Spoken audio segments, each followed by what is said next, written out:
Good morning and welcome. My name is Richard Capone. I'm the CEO and co-founder of sGoLearn. And welcome to today's webinar, which is a post-webinar from the CEC show in San Antonio.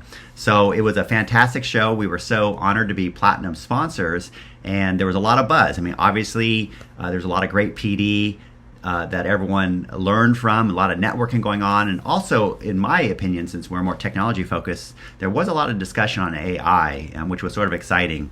I did go to a session, and it seems like a lot of school districts are trying to figure out how do they operationalize AI, coming up with internal procedures like how teachers can use it, how students should use it or not use it.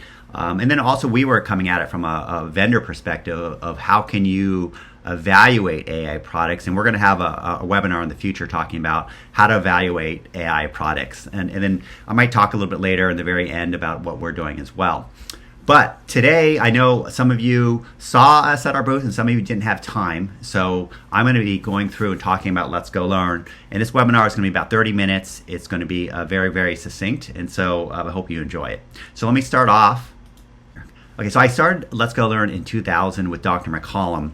And Dr. McCollum ran the Reading Credential program at the time. And he would train teachers to become reading specialists.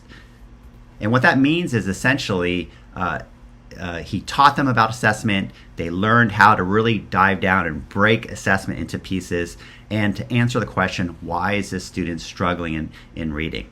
Afterwards, we launched a math assessment a few years later, and then of course we tied instruction to all of it. But really our ongoing mission has always been, how do we lower the threshold for teachers to personalize? And this is really, really perfect for special educators because that's what you do. Everything's about personalization. What is sGoLearn? So at its high level, we are an online platform that has diagnostic assessment that's very precise. And then we have our algorithms, our engines that help create prescriptive reports, that help diagnose, help write different materials for you. And then we create automated courses in math and ELA. So that's what we are at the top level. But let me break into this because it's obviously a lot more nuanced than that. All right, so even though we have this core assessment, what's unique about this is our assessment can be used across the district. So it could be used in general education, it could be used in intervention or MTSS, and finally it could be used in special education. What varies is that the type of reports each department or each group of teachers use and the level of data they're going to use. Obviously, in a general ed situation, the primary reports being used are really the summary reports, so maybe an overall score, and then maybe parent reports when parents need more detailed data. But then in the special education level, you're going to want it to help you write IEPs, to come up with short-term goals, to progress monitor, and a lot more. So the great thing is, from a district implementation standpoint, same assessments given, but you could use different kind of reports and access it differently. Okay, so this is sort of the workflow. Initially, you would take the diagnostic assessment. So students would take our DORA assessment for reading, our ADAM assessment for math, and then they would use that data in their respective areas. So it could be that maybe a general ed just wants it for looking at overall scores. But in a special ed situation, which most of you are in, you may want the detailed data to write your narrative PLAFs. So we actually have little paragraphs in some areas. Also coming up, what specific goals should I work on for the student in math? And it'll tell you exactly, these are the 6 areas you should work on. It's very detailed, all based on the student's data. So it writes that out. Step 3 would be maybe you put the student onto an automated online SCI course. So our automatic math and ELA courses would fill in the gaps of the student, the lowest areas first. Or as a teacher, you could also assign areas as well and assign lessons. And then finally, as you're going through, you could progress monitor. So anytime you queue up a quiz or a subtest, that data would lay on top of the baseline data, so the teacher doesn't even have to think about progress monitoring. All they have to think about is, hey, I taught short vowel. Let me give a quiz on short vowel. Hey, I taught 2-digit by 1-digit multiplication. Let me give a quiz on that. And if they queue up a quiz in our system, that quiz automatically lays on top of the baseline data, and it regenerates strand scores, subtest scores, and total scores. And so that's called one-click progress monitoring, and it graphs it as well. Okay, hopefully that makes sense. Now, what's our secret sauce? Why does it really work? This is really important to understand. Most testing today really is more going for grade level standards proficiency, right? So a lot of assessments, because they're so geared towards predicting how a student's going to do on the state test, that's what they focus and that's what they're designed around. Now, that's not what we do. We're designed around precision diagnostics to identify true gaps. All right, so we're looking for the zone of proximal development, which is where the student needs to be working in order to get to the next step. Okay, so let me explain this a little bit. How does a diagnostic model of assessment work? Where a diagnostic model of assessment, it doesn't care what the student's grade is. So even if you have an 8th grader, let's say, or a 4th grader, a lot of times most assessments that are benchmark test focused, they'll hover around 4th grade items and skills and concepts. Maybe they go a little lower, but they're really hovering around that area. We don't. So regardless of the student's grade level, we'll go all the way down to K to find that instructional point. So let's say we're testing somebody and they don't get that concept. We'll say, okay, what's the concept right below it? We go down lower. Okay, they don't have that. What's the one below that? And we go until we get mastery. So that way you have this true peaks and valleys mapped out across 44 subtests in math and 7 in reading. Now let me just show you one example of place value, because I think place value is an interesting one. It's pretty easy to understand. Most people understand that place value is about teaching ones and tens, then you go to hundreds, then you go to thousands, expanded form, and then you move into millions, and then you move into decimal place value. Very clear. This particular student, their present levels right here where the X is, which means they have all of these skills mastered, all the green ones. But we now know that what they need to work on next is thousands, 10,000s, 100,000, and millions place value, and then after that, decimal place value. So that is what a diagnostic model does, is it translates and actually tells you what skill and concept the student needs to learn. That's very different than something that gives you a scaled score. 576 scaled score in numbers and operations doesn't tell me what to do. All right, hopefully that makes sense. All right, diagnostic model of assessment for reading. We're really going to be expanding 6/7 subtests. There's not as many, but still very important, these subtests, to know exactly the instructional points in each, and that's what we do. Okay, so once you have all this data, and by the way, I'm going to show this to you as well. We do have our instruction, which is called EDGE 3.0. Now, how does EDGE work? Well, first of all, having great instruction that's effective with kids, you need to optimize learning. And how do you optimize learning? You need to look at these 3 factors: engagement of the student, motivation, and cognitive load. All 3 are equally important. What we do is we bring all this together in order to help these students who are at risk, who are maybe struggling or didn't learn certain things the first time. So here's how we do it. We break it down. The unique learning path is the assessment I just talked about. This is really important. You start off with a unique learning path, and if you have the right assessment up front, it reduces the student's cognitive load. Right? That's huge. That's really, really important. That's probably one of the number 1 factors. Lessons are culturally relevant, so we use great characters that are diverse. Music to activate the brain. All of our lessons also use music, and this really hits all 3 areas: cognitive load, motivation, and engagement. Right? Voice, stress, and intonation. This is another important part. Also, user interface. That's another important one as well. You want to have that. That's going to really seeing what a triangle is versus hearing about it, having visual graphics that are exciting. It's all important. So all of this really contributes. And then the final piece, which I think is really interesting, is gamification.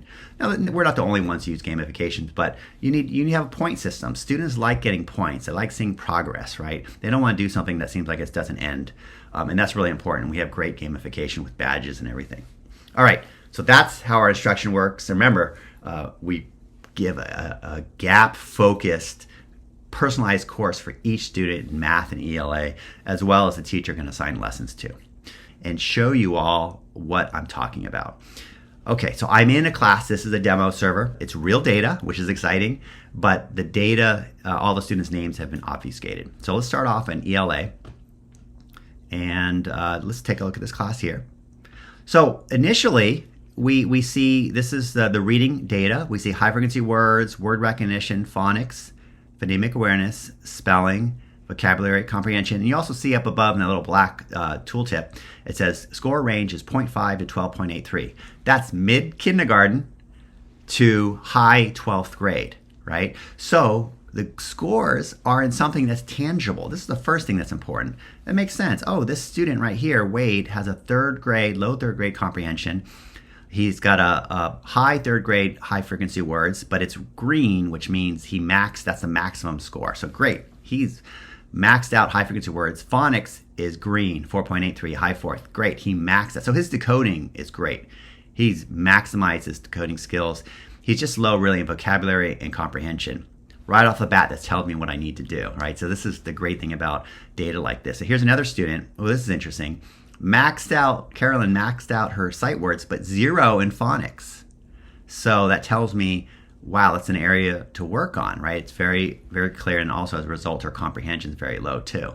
So this is sort of the baseline data. We have a summary report the teacher can look at, a teacher report, and a special ed report. I want to show you all, since you went to CEC, the special education report. So this is an area where you can actually look at it and start mining the data and say, well, I want to look at phonics. What is her present level? Carolyn has no mastery of letter sounds. Okay, that's her present level. She didn't even master the lowest level skill. What am I supposed to work on next? So I'll go ahead and put instructional skills. So in terms of phonics, Carolyn will identify some letter sounds, and then she'll be working for all beginning sounds. So this is sort of my direct 3 skills I want to work on next. It sort of progresses. If I want to expand it to more, I could say, let's take a look at the next 6 skills. And again, it shows you in order, scope and sequence, beginning sounds, short vowel, consonant blends, and also it links those scores associated with that as well, okay? There's also a narrative paragraph. This is a great paragraph for a PLAF. You could copy this by clicking the button, but this is written specifically for Carolyn with her data. So this is for her. There's no, it's not generic, right? It's based on her data and based on her age. Okay, so that's sort of the basics of that. Now let me just show you math. Math is a lot more complicated, and I think we really excel in math because I think, unfortunately, there isn't time to diagnostically assess math. And so if we look at math here, we see these are the 5 strands and total scores. This is very common. You see this in other assessments. So total score, numbers and operations, measurements, data, geometry, algebraic thinking. We see these grade level scores. So the student's in 5th grade, Wade, but he's got a 4.67, so about a year behind in numbers and operations, his total score. But this, you may say, is not a big deal. Everyone does this, but this doesn't really tell you what to do. I want to break it out. So I'm going to click on numbers and operations. And from here, I see, numbers and operations are broken down to numbers, place value, ordering, addition, subtraction of whole numbers, multiplication of whole numbers. Again, you roll your mouse over it. So we see exactly what that means. This is really amazing, right? Let me show you the detail. This is a great example.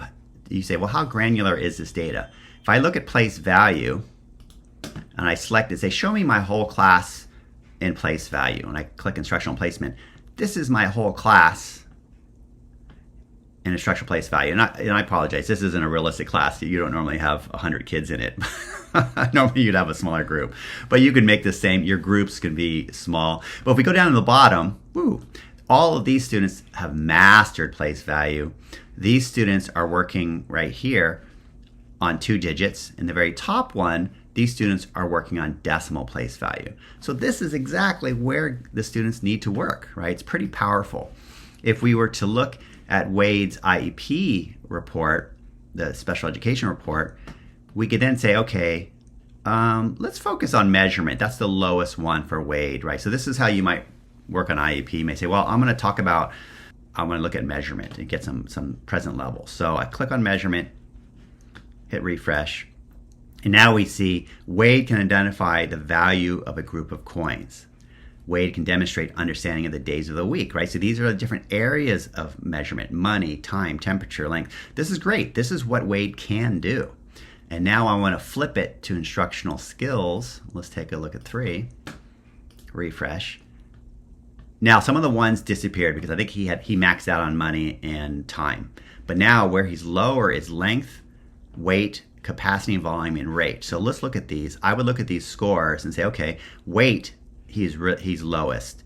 So I'm going to grab these skills right here. Wade will demonstrate basic understanding of the concept of weight. So this is something for me to work on. I'd also work on using customary units and using different measure of weight. So maybe I'd grab these 3 skills and maybe also this one right here in length. So right there, I have 4 short-term objectives I'd work on for the next few weeks. Very clear, very definitive. And so I'd copy those, and then I could put that into my notes or my lesson plan and say, I'm going to work on those. Okay, pretty powerful. We also do have an overall, just really rough profile. This is something you can use in the PLAF.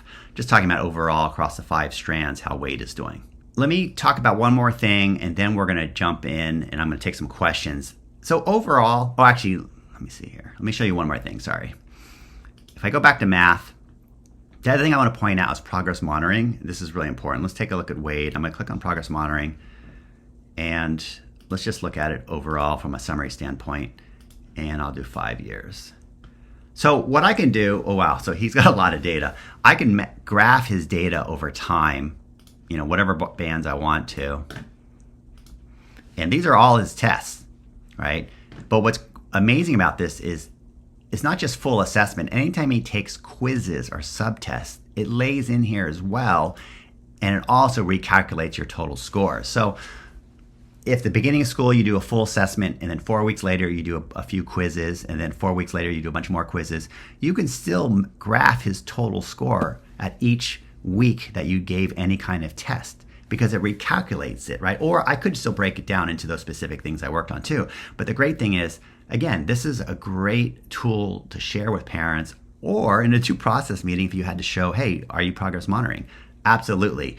It's automatically progress monitoring as long as you give quizzes. So there's no way to make an error and not do it, which is really nice. So this is a great graph, okay? Okay, there we go. So let's take a look at Wade. It looks like he's got some lessons upcoming.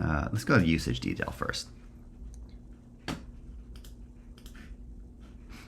Okay, I'm sorry, he doesn't have too much lessons, but we can see some of the stuff he's done. Okay, so measure length, multiple measures, money word problems, graph length, fractions, number line. You see the number of minutes he's played and the score he has. So again, this is another level of progress monitoring data. This is progress monitoring data from the actual lessons, right? So you could see this, you can see how much time he's played on.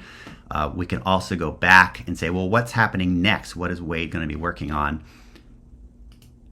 And I could go ahead and come over here and say upcoming lessons. Now what's cool about this is these are the upcoming lessons. So he's got 2 3rd grade lessons, about 5 or 6 4th grade lessons, some 5th grade lessons, right? So this is what he's working on next. And this is what the power of this is so precise. It exactly is targeting those 2 3rd grade skills that he doesn't have mastery on, and then, you know, a bunch of 4th grade skills. So that's why Edge is so fast at getting students up to speed, is because it's based on accurate data, and we don't waste time giving students lessons on things they don't need or they've already mastered, right? So again, every time Wade logs in, it updates this in real time. So if you're doing quizzes on a regular basis, this is always up to date, all right? Okay, that's it sort of in a nutshell. I covered a lot, and there's a lot more to our system as well, especially if you're going to really get into, you know, how do I operationalize the use? We have amazing professional development, on-demand, live, virtual. We could do very specific ones for, you know, different teachers, special education teacher in secondary, in elementary, general ed teacher, intervention teachers, principals. So we have all of that, and also extensive reporting as well at the district, school, and teacher level. Okay, so let's take some questions. And also, if you want to scan that, you could scan that QR code and you could talk to one of our ed consultants in your area. So we have ed consultants that cover different states. So you can go ahead and scan that. And let me take some of the questions that we have. Okay.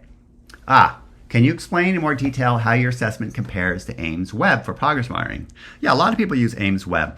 So think of Ames Web really as a pre-made quiz bank. So if you want to quiz someone on long vowel, you can, or short vowel. But the teacher has to know what to select.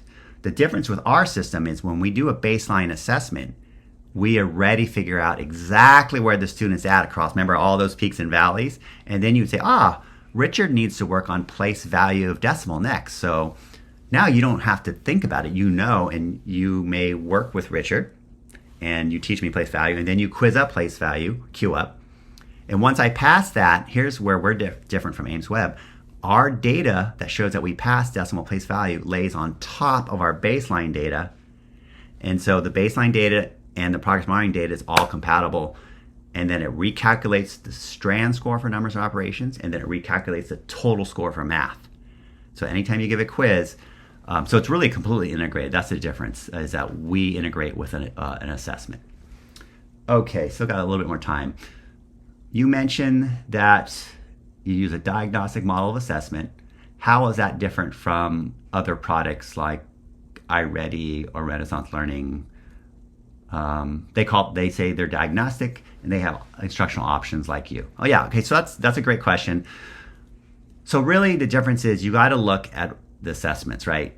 For instance, Renaissance Learning, if you look at their actual technical details, they're a screener.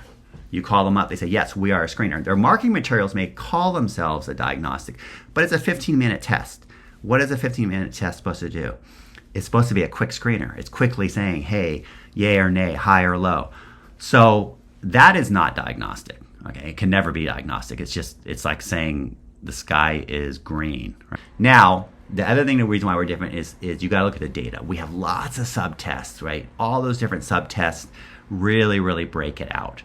And by having all these different subtests, that data actually informs instruction. So I'd say a good way to sort of analyze it is look at the reports and see how granular the data is. And that really differentiates a diagnostic model.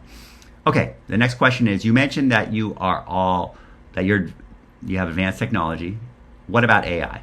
Okay, so AI, we are starting to use AI, and one of the easy places to use it is in some of the goal writing. So we will be using AI in the coming months or quarters to take those goals I showed you and turn them into SMART goals, which is putting them in the language of the district. And so that's a natural next step for us. Now the way we're doing it is very protected.